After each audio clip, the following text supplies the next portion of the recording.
Audio Jungle. आप सभी का स्वागत है आई फॉर इंडियंस के इस खास कार्यक्रम में और मैं हूं आपके साथ फरहान। प्रधानमंत्री नरेंद्र मोदी की हम कल की बात नहीं करते हैं बल्कि परसों की बात करते हैं। परसों का वक्त ऐसा था जब उन्होंने एक वीडियो कॉन्फ्रेंसिंग की और पहली बार ऐसा हुआ था कि विपक्ष उनके साथ खड़ा हुआ नजर आ रहा था। कहीं ना कहीं विपक्ष उनकी हर बात की आलोचना करता था। 2014 से 2020 का समय आ गया लेकिन विपक्ष की आलोचनाएं कम नहीं हुई थी। लेकिन परसों ऐसा क्या हुआ? परसों उस वीडियो कॉन्फ्रेंसिंग में ऐसा क्या हो गया कि विपक्ष अब उनकी ही बोली बोलने लगा। आप कहेंगे मैं कौन सी बात कर रहा हूँ? मैं बात कर रहा हूँ लॉकडाउन की। जब लॉकडाउन जनता कर्फ्यू के रूप में पहले लगाया गया, फिर लॉकडाउन की घोषणा कर दी गई, तो आपने देखा कि लोग बेहाल थे। सब कह रहे थे गलत तरीके से लगाया है, 4 घंटे का समय नहीं दिया जाना चाहिए था। फिर ये लॉकडाउन बढ़ता गया तो लोगों में एक व्याकुलता भी बढ़ती गई कि आखिर कैसे जीवन स्तर चला पाएंगे गरीब लोग। लेकिन परसों जो मुख्यमंत्री थे करीब सभी राज्यों के, चाहे वह नीतीश कुमार हो, भारतीय जनता पार्टी शासित प्रदेश के मुख्यमंत्री हो या फिर अन्य प्रदेश के मुख्यमंत्री हों जो भारतीय जनता पार्टी के नहीं हैं, वह भी कहते नजर आ रहे थे कि लॉकडाउन को बढ़ा दिया जाए। कारण क्या था इसका? आइए हम आपको बताते हैं। कारण यह है कि पहले हम नीतीश कुमार से शुरू करते हैं। नीतीश कुमार ने कहा था वह अपने प्रवासी मजदूरों, करीब जो 40 लाख बिहारी मजदूर देश भर में फैले हुए हैं, तो वह उनको बुलाने में असमर्थ हैं। यह नीतीश कुमार का कहना था। असमर्थ क्यों है? क्योंकि राज्य के पास इतना राजस्व नहीं है, उनके पास राशन नहीं है, वह दे नहीं सकते हैं, दे पाने में असमर्थ हैं। तो नीतीश कुमार ने कह दिया कि आप एक काम करिए, मजदूरों को यहाँ मत भेजिए। सोचिए कितना दोगला व्यवहार। वह मजदूर जो अपने राज्य से निकलकर दूसरे राज्य में कमा रहा है, अपने राज्य के कांधों का बोझ हल्का कर रहा है, आप उसको बुलाने में भी कतरा रहे हैं। येदियुरप्पा को आपने देखा किस तरह से रेलगाड़ियों को कैंसिल करवा दिया गया जबकि मजदूरों को अपने घर जाना था। यही बात जब सोशल मीडिया में छिड़ती है तो अंधभक्तों में आग लग जाती है और लगातार बहस करने लगते हैं, गाली गलौज का सिलसिला जारी हो जाता है। कहते हैं मजदूरों को बुलाया तो जा रहा है। यदि आप 40 लाख मजदूरों में 10,000 मजदूरों को बुला लेते हैं तो आपने कौन से झंडे गाड़ दिए? कौन सा बहुत बड़ा काम कर दिया आपने? कुछ भी नहीं किया। बल्कि उन सभी मजदूरों का घर आना उनका हक है और आपका कर्तव्य है जो घर आना चाहते हैं, लेकिन आप वो सब काम करने में असमर्थ हैं। तो ममता बनर्जी भी उसी कैटेगरी में आ जाती हैं। हम ममता बनर्जी को नहीं बख्श रहे हैं। शायद वीडियो देखने वाले सोच रहे होंगे कि हम एंटी भाजपाई हैं, हम भाजपा के खिलाफ बोल रहे हैं, हम कांग्रेसी हैं।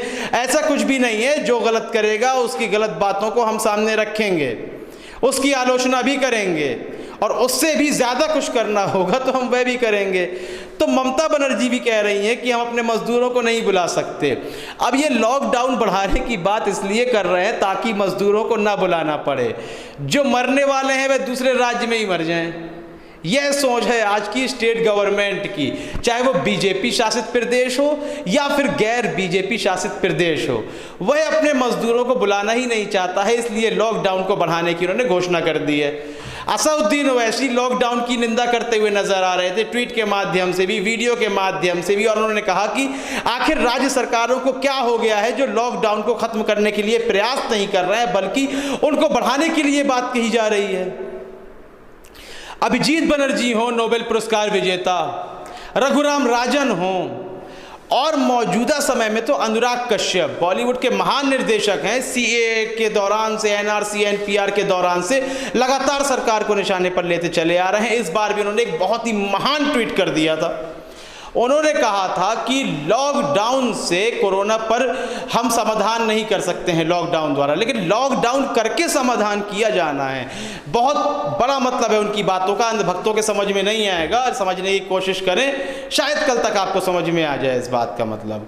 तो लॉकडाउन करके जो समस्या का निवारण करना था वह कौन सा निवारण है जरा आप हमें बताएं। यदि अंधभक्तों के समझ में आया हो या जो गैर अंधभक्त हो, जो अंधभक्त नहीं है, तो वह भी बता सकते हैं कि लॉकडाउन करके अब तक बीजेपी सरकार ने कौन से निवारण के कदम उठाए हैं। बल्कि जो टेस्टिंग की मात्रा है वही इतनी कम है कि अगर सबकी टेस्टिंग की जाएगी तो दशकों निकल जाएंगे। तो अब कोई कवायद अभी भी जारी नहीं है। ये 20 लाख की घोषणा कोरोना को खत्म नहीं करेगी दोस्तों, इस बात को समझिए। ये 20 लाख की घोषणा जो पूंजीपति हैं, जो उद्योग चलाते हैं, उनकी जेबों को फिर से गर्म कर देगी। अब जनता तक उसका कितना फ़ायदा पहुंचता है यह आपको मालूम पड़ेगा 18 मई में, जब हमारी महान वित्त मंत्री आकर यह बताएंगी कि आखिर इस पैसे को किस तरह बांटा जाएगा। अब मैं उन्हें महान क्यों कह रहा हूँ, आइए ये भी बता देते हैं। उन्हें महान इसलिए कह रहा हूँ कि उन्होंने एक नई थ्योरी दी थी कि व्यक्ति अब अपनी पर्सनल गाड़ी नहीं खरीदना चाहता है, 4 पहिए की बात कर रहा हूँ मैं, पर्सनल कार नहीं खरीदना चाहता है, बल्कि ओला और उबर से वो इतना खुश हो गया है कि ऑटोमोबाइल्स की बिक्री में कमी आ गई है। लेकिन जो ऑटोमोबाइल्स कंपनी के मालिक हैं राहुल बजाज, तो राहुल बजाज कह रहे हैं कि लोगों पे पैसा नहीं है, और निर्मला सीतारमण कह रही है कि लोगों को ओला और उबर पसंद आ गया है। तो यहाँ इस तरह की परिस्थितियाँ बन चुकी हैं। ये वही निर्मला सीतारमण है जो इससे पहले डिफेंस मिनिस्टर थी। मतलब बहुमुखी प्रतिभा के धनी हैं बीजेपी के जो नेता हैं, उन्हें आप डिफेंस मिनिस्टर बना दीजिए, कल रेल मंत्री बना दीजिए, परसों गृह मंत्री बना दीजिए। पहले पाइप काटते थे, आज गृह मंत्री बन जाते हैं। पहले व्यापार करते थे, हरियाणा में जाके मुख्यमंत्री बन जाते हैं। तो ऐसे ऐसे चेहरे आपको देखने को मिल जाएंगे कि कल तक जो भैंस गाय का दूध निकाल रहे थे वह भी कहीं डिफेंस मिनिस्टर ना बन जाएं और बड़े बड़े फैसले लेने लगे। निर्मला सीतारमण उसका जीता जागता सबूत है। ये मेरा व्यक्तिगत बयान है कि जो गृह मंत्री थी, माफ कीजिएगा, जो डिफेंस मिनिस्टर थी, डिफेंस मिनिस्टर के रूप में उन्होंने कौन से झंडे गाड़ दिए और अब अर्थव्यवस्था में उन्होंने कौन से परचम लहरा दिए हैं, आप ही बता दीजिए। निर्मला सीतारमण जब से बनी है वित्त मंत्री, तब से वित्त मंत्रालय खाली होता चला जा रहा है। अरुण जेटली के पास कोई दूसरा विकल्प नहीं है, बीजेपी के पास डिफेंस मिनिस्टर उनके पास विकल्प नहीं है। सोचने वाली बात है। अब इसमें आपकी सलाह बहुत ही ज़्यादा महत्वपूर्ण है। जो अभी तक मैंने बातें कही, चाहे वह मजदूरों को लेकर हो, राज्य सरकारें उनको अपने प्रदेश में नहीं आने देना चाहती हैं, वह चाहे फिर निर्मला सीतारमण के बारे में हो कि वह आखिर कैसे पहले डिफेंस मिनिस्टर थी और अब वित्त मंत्री बन गई हैं, इस संबंध में आपकी राय बहुत ही ज़्यादा महत्वपूर्ण है। अपनी राय देना बिल्कुल भी ना भूलें। कार्यक्रम को लाइक करें, ज़्यादा से ज़्यादा शेयर करें और चैनल को सब्सक्राइब अवश्य कर दें। तब तक के लिए इजाज़त दीजिए। धन्यवाद।